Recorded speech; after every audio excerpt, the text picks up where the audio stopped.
To the Muslims in the audience, Assalamu alaikum. To the non-Muslims, what's up? Who here wants a khilafah, a caliphate? Raise their hand. Okay. Who here supports ISIS? Okay. Well, this seems to be the response the overwhelming Muslim ummah has in regards to ISIS and their bogus announcement of a khilafah. If anything, the Muslim world has met this announcement with rejection and laughter. ISIS itself, no more than a gang, emerged out of nowhere and took upon itself the title of a khilafah, something that Muslims believe to be grand, just, merciful, powerful, and have a history of 1,300 years to reference back to. Now, being that this group emerged through violent methods, it has resorted to tyranny in order to maintain its grip. And this method in itself is one in which contradicts the methodology that the Prophet, peace be upon him, has laid down for us in establishing our state. Now, the US is very well aware of what a khilafah is. Actually, the US has 100 years of history with dealing with the caliphate. So for them, they knew it wasn't a khilafah, but yet they chose to leverage it in order to demonize Islam. And that is exactly what is taking place right now. So when Jack Dempsey mentions that ISIS will be used to leverage a coalition against a specific idea, that's no mystery or no secret. That's exactly how ISIS is being dealt with. Now, what is ironic is that when Obama was asked about ISIS, he said they are no more than a JV basketball team. But yet, the Department of Defense goes on to say that we are looking at a potential 10-year war, a decade-long war against ISIS. Now, if we look at ISIS, the reality is that ISIS initially did not compose more than 1,500 fighters. And in order to understand who they are, we need to look back at their history.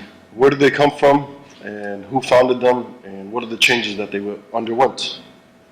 ISIS, in fact, initially started off as Abu Mus'ab al-Zarqawi's group in Jordan and opposed to the Jordanian regime. After the US invasion of Iraq, the group found itself in Iraq. Now, although it attempted to reach out to Al-Qaeda in actuality kept a distance from them. So the link was never an actual link. It was simply an affiliation, a loose affiliation through the carrying of the name. Now, initially they started off as Jama'at al-Tawheed wal-Jihad, then Tanzim al-Qa'ida fi Bilad al-Rafidin, which is AQI, and then Majlis al-Shura Council, or Mujahideen Shura Council, and then ISI, and now ISIS, which we have today. Now, it was during the formation of the Mujahideen Shura Council that Abu Mus'ab al-Zarqawi's network was compromised. It was compromised by a senior Iraqi leader who was giving information to Jordanian intelligence, who in turn was selling that information or leveraging that information to please their CIA masters, and that eventually led to the assassination of Abu Mus'ab al-Zarqawi in Bakuba. Now, as far as infiltration, we know that these gang organizations or these militant organizations are very easily compromised. And actually, if you look into the story of Hammam al-Balawi, he was the one mentioned in Triple Agent, it talks about how the Jordanian intelligence would pick up people through their Facebook activity or social network and then leverage them, of course, at the request of the CIA, leverage them to infiltrate groups within Iraq and Afghanistan.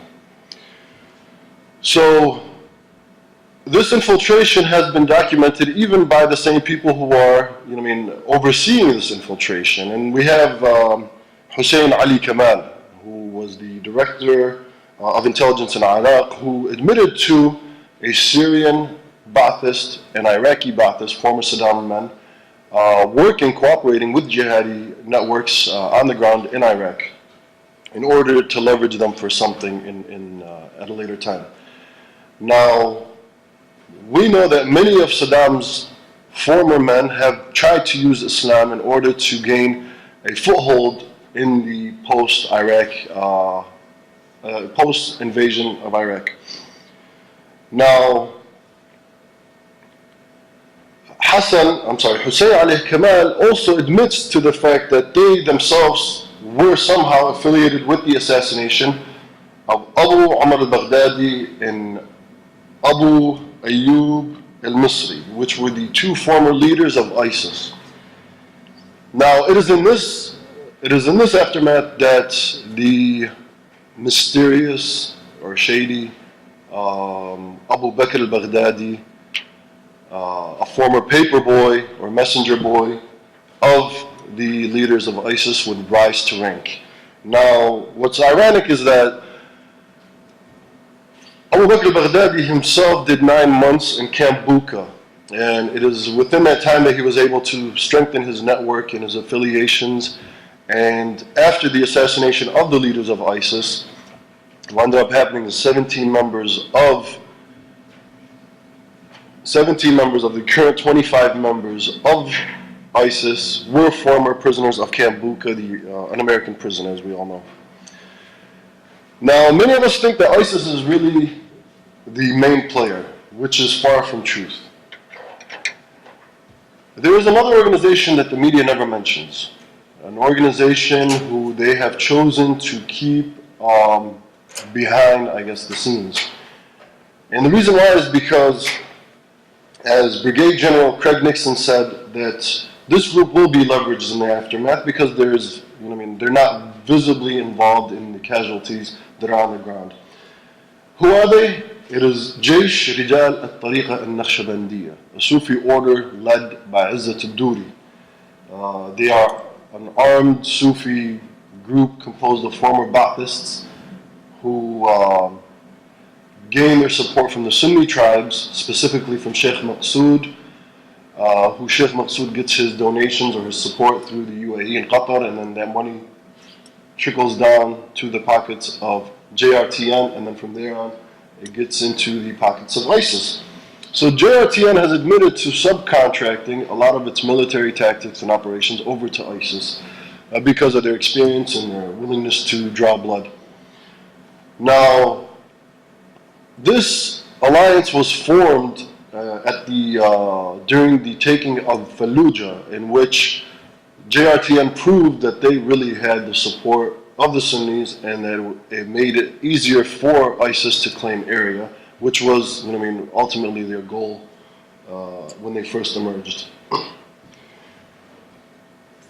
Now, ISIS, as we all know, in the Syrian regime or in the Syrian revolution, was the first to draw Muslim blood. If anything, the leader of the Mujahideen army in Aleppo said that the fighters of ISIS would attack them the moment that they would attack regime bases, and then they would disappear. And then we have the recent attack in Qaylamon, where the Syrian brigades were engaged in battle with Hezbollah. ISIS came in and did the same thing, demanded a bay'ah, killed off its leader, and then disappeared into the dark. So the killing of Muslim blood, specifically within the ranks of the Syrian brigades, is something that is well known amongst the people in Syria. They have killed people within the ranks of Liwa Tawheed, Ahrar al-Sham, Liwa al-Maghawir, Hizb al-Tahrir, even speakers, and JBM. And the list goes on and on and on. They have performed over 40 car bombings against Muslims, killing innocent people, and the evidence is plenty. As a matter of fact, while I was reading through it, I had to hold back tears because of the crimes that they have committed, and the numbers reach the thousands. They've even killed their own. There's been reports recently where they've turned guns against each other. They've killed one of their own emirs because he went out to say that they are not a caliphate but close to being an Islamic state, and they killed him. They've killed people who showed disapproval and wanted to leave because they were tricked into thinking that they somehow were assisting the Syrian revolution, but instead they ended up being pawns. Now let's be clear. ISIS is composed of 3 types of people. Okay? Those 3 types are as follows. There are the naive, disenfranchised youth that have left their homes in the West, thinking that somehow they're part of, that they somehow would be able to save their Muslim brethren, and learned, to carry a gun on the grounds there. Then you have individuals who respond to difference of opinion with accusations of disbelief and guns. And then the third would be the masked puppeteers.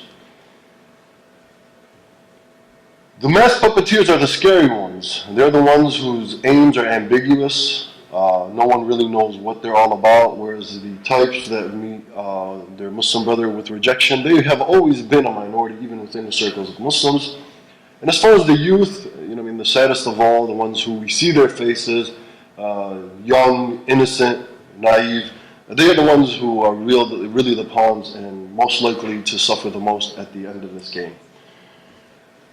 Now, this scenario is a scenario that was, that existed in Afghanistan.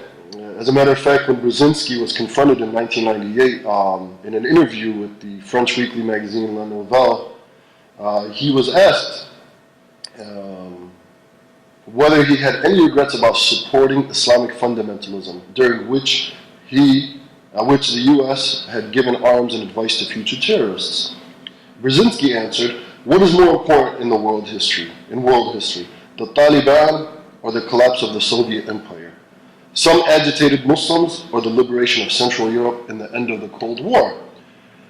So the region is fully aware that if the Syrian revolution succeeds, it will be a domino effect. And all have a vested interest in maintaining the colonial order. So a gang calling itself a caliphate poses no threat whatsoever. And this discussion is a discussion that is ongoing in U.S. policy centers. As a matter of fact, recently at the Carnegie Center for Endowment, they were mentioning how to leverage ISIS in the aftermath as an equivalent to Hezbollah, Sunni equivalent to Hezbollah, in order to create a Sunni/Shia Cold War and maintain that Muslim division. So the idea of eliminating ISIS is not one in which they aim to do. They may eliminate those elements within ISIS that they fear in the long term, but those willing to cooperate with them will be around for a long time. They even joked in saying, do not be surprised if you see heads of ISIS in the West shaking hands with Westerners. Now, Alina Al-Khatib, director of Carnegie Middle East, she goes on to say, according to our people on the inside, meaning ISIS, their aims are of no threat to the U.S. She pretty much indicated that anyone has somebody on the inside of ISIS. Now, as far as the issue of internal and external security, I think Brother Shafiq touched upon that. And the reality is that you have 200 Toyota pickups running around aimlessly, unable to maintain, keep their power on. They've been without electricity for close to 3 months now. Their doctors and nurses in Mosul still get their paychecks from the Iraqi regime, and they're selling their oil on the black market. So, the whole issue of security is something that is laughable. Now, for those who want to reference the seed of the Prophet ﷺ, which is the methodology in which we should reference, is that the Prophet ﷺ did not emerge to power or did not establish a state through blood, through militancy. And the example given to us by ISIS is one in which a gang sought refuge by an individual from amongst the Aus and tried to force only the penal code upon the population of Medina. Where in reality, if we look at the example of the Prophet ﷺ, he came in and established the Sharia in its totality, and the punishment is a very small aspect of it, but the Sharia, was implemented in its totality, and the authority was fully in the hands of Muslims. So the implementation of hudud of itself, the punishment, is in no way, shape, or form proof of the establishment of Islam. So the question is, who is ISIS? And the reality is that with a loose organization whose only requirement is to grow your beard and carry an AK, the possibilities are numerous. It could be anyone, that has aims in hindering or ensuring that the Syrian revolution fails. And as we have heard from past incidents, Jordanian intelligence, Syrian intelligence, Iraqi intelligence, even the CIA, everybody has set up shop in order to ensure that the Syrian revolution flops. So what we are in reality dealing with is a Frankenstein in which anybody could pretty much leverage for their own interests. And I thank you all for coming.